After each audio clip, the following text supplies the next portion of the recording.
Hello বন্ধুরা, আসসালামু আলাইকুম। Welcome to back my YouTube channel. তো আজকে ঘুরতে চলে আসলাম জলরাঙা ফুড গার্ডেনে। তো দেখেন এটার ভিতরে বাহিরে কত সুন্দর মনোরম পরিবেশ এবং এটার ভিতরে বিভিন্ন রকমের আইটেমের খাবার পাওয়া যায়। পাশাপাশি রয়েছে ওয়াটার পুল এবং সাথে রয়েছে কালারিং লাইটিং সিস্টেম। সন্ধ্যার সময় বা রাতের সময় পানি উপরের দিকে উঠলে অসম্ভব সুন্দর দেখা যায় এবং আরও রয়েছে সুইমিং পুল যেখানে সাঁতার কাটা হয়। তো দেখেন এখানে কত সুন্দর মনোরম পরিবেশ। অনেকে খাওয়া দাওয়া করতেছে, কেউ আড্ডা দিতেছে, আবার অনেকে ছবি তুলতেছে, অনেকে ভিডিও করতেছে। কত সুন্দর পরিবেশ। অনেক দূর দূরান্ত থেকে এখানে অনেক মানুষ আসে দেখার জন্য।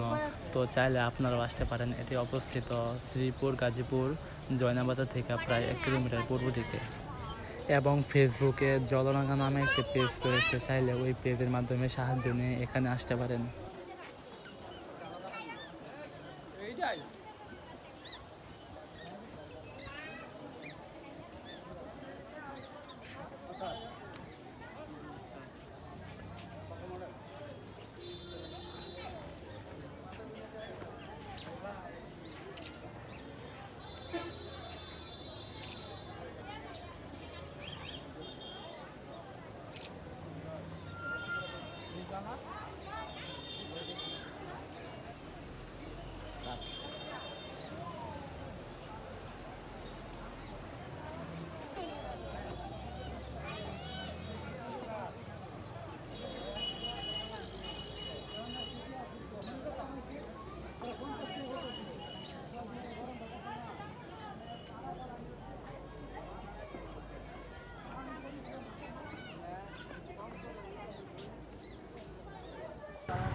এখন চলে আসলাম গল্পকুটিতে। এটি জলরাঙার সামনে অবস্থিত এবং দেখেন এটিও জলরাঙার মধ্যে অনেক সুন্দর পরিবেশ বিদ্যমান রয়েছে।